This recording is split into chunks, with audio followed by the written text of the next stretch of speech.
নাগৰিকত্ব সংশোধনী বিধেয়কক লৈ ৰাজ্যজুৰি প্ৰতিবাদ অব্যাহত আছে আৰু ইয়াৰ মাজতে মুখ্যমন্ত্ৰী সৰ্বানন্দ সোণোৱালে পুনৰবাৰ ৰাজহুৱা সভাত নাগৰিকত্ব সংশোধনী বিধেয়কৰ সমৰ্থনত মন্তব্য কৰা পৰিলক্ষিত হৈছে।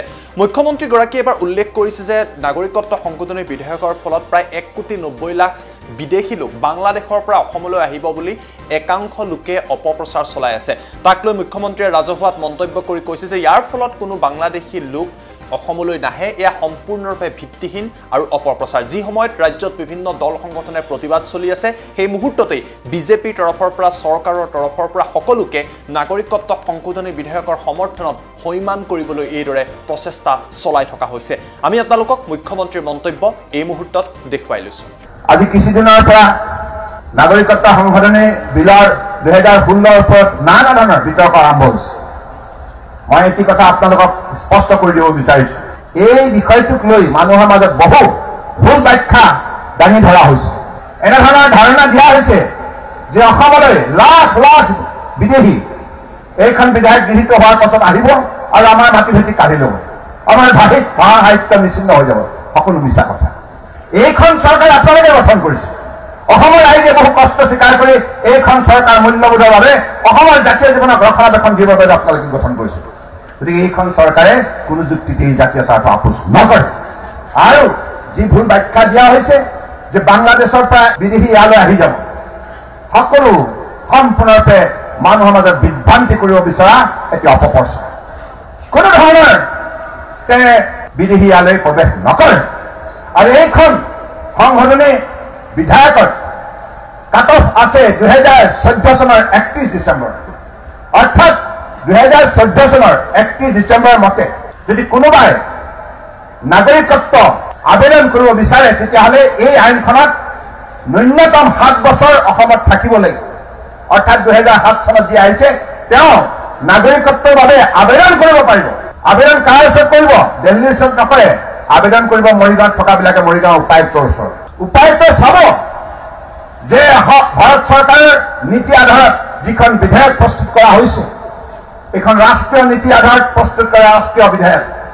গতিকে এইখন বিধেয়কৰ যিবিলাক তাত ব্যৱস্থা প্ৰৱৰ্তন কৰা হৈছে, সেই ব্যৱস্থা অনুযায়ী ধৰ্মীয় উৎপীড়নৰ বলি হৈ 6টা ধৰ্মীয় সংখ্যালঘু খ্ৰীষ্টান, বুদ্ধিষ্ট, শিখ, জৈন, হিন্দু আৰু পাৰ্চী, এই 6টা ধৰ্মীয় সংখ্যালঘু সম্প্ৰদায়ৰ মানুহে নাগৰিকত্বৰ বাবে আবেদন কৰিব পাৰিব। আবেদন এপ্লাই কৰাৰ বাবে 7 বছৰ কমে ইয়াত থকাৰ তেখেতে প্ৰমাণ দিব লাগিব। আৰু এই প্ৰমাণো দিব লাগিব যে তেওঁ ধৰ্মীয় উৎপীড়নৰ বলি হৈ পেলাই ভাৰতবৰ্ষলৈ আহিছে। আৰু এইখন আইন কেৱল অসমৰ বাবে নহয়, সমগ্ৰ ভাৰতবৰ্ষৰ বাবে এই বিধেয়কখন অনা হৈছে। ৰাষ্ট্ৰই এই দায়িত্ব পালন কৰিব। গতিকে সেইবাবে কেৱল অসম কেন্দ্ৰিক এইখন বিধেয়ক নহয়, বাংলাদেশৰ হিন্দু, বুদ্ধিষ্ট, খ্ৰীষ্টান লোক আছে। আৰু সেইসকল আজি তাৰিখত অসমলৈ আহিলে এই বিধেয়কখনৰ মতে আবেদন কৰিব নোৱাৰিব। কোনো ধৰণৰ যোগ্যতা তেখেতসকলে অৰ্জন কৰিব নোৱাৰিব। এই কথা স্পষ্ট।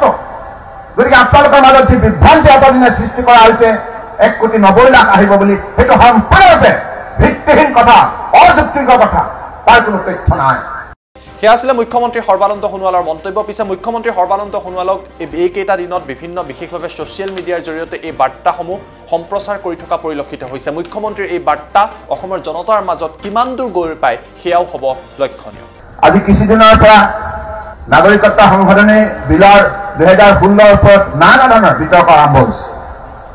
মই এটি কথা আপোনালোকক স্পষ্ট কৰি দিব বিচাৰিছোঁ, এই বিষয়টোক লৈ মানুহৰ মাজত বহু ভুল ব্যাখ্যা দাঙি ধৰা হৈছে।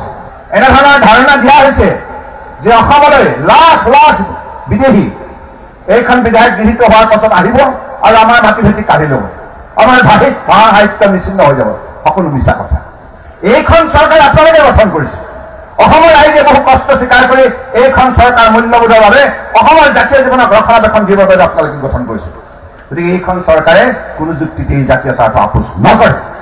আৰু যি ভুল ব্যাখ্যা দিয়া হৈছে যে বাংলাদেশৰ পৰা বিদেশী ইয়ালৈ আহি যাব, সকলো সম্পূৰ্ণৰূপে মানুহৰ মাজত বিভ্ৰান্তি কৰিব বিচৰা এটি অপপ্ৰচাৰ। কোনো ধৰণৰ বিদেশী ইয়ালৈ প্ৰৱেশ নকৰে।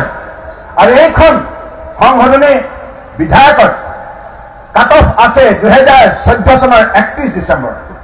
অৰ্থাৎ 2014 চনৰ 31 ডিচেম্বৰ মতে যদি কোনোবাই নাগৰিকত্ব আবেদন কৰিব বিচাৰে তেতিয়াহ'লে এই আইনখনত ন্যূনতম 7 বছৰ অসমত থাকিব লাগিব অৰ্থাৎ 2007 চনত যি আহিছে তেওঁ নাগৰিকত্বৰ বাবে আবেদন কৰিব পাৰিব আবেদন কাৰ ওচৰত কৰিব দিল্লীৰ ওচৰত নকৰে আবেদন কৰিব মৰিগাঁৱত থকাবিলাকে মৰিগাঁও উপায়ুক্তৰ ওচৰত উপায়ুক্ত চাব যে ভাৰত চৰকাৰৰ নীতি আধাৰত যিখন বিধেয়ক প্ৰস্তুত কৰা হৈছে এইখন ৰাষ্ট্ৰীয় নীতি আধাৰত প্ৰস্তুত কৰা ৰাষ্ট্ৰীয় বিধেয়ক গতিকে এইখন বিধেয়কৰ যিবিলাক তাত ব্যৱস্থা প্ৰৱৰ্তন কৰা হৈছে সেই ব্যৱস্থা অনুযায়ী ধৰ্মীয় উৎপীড়নৰ বলি হৈ 6টা ধৰ্মীয় সংখ্যালঘু খ্ৰীষ্টান বুদ্ধিষ্ট শিখ জৈন হিন্দু আৰু পাৰ্চী এই 6টা ধৰ্মীয় সংখ্যালঘু সম্প্ৰদায়ৰ মানুহে নাগৰিকত্বৰ বাবে আবেদন কৰিব পাৰিব আবেদন এপ্লাই কৰাৰ বাবে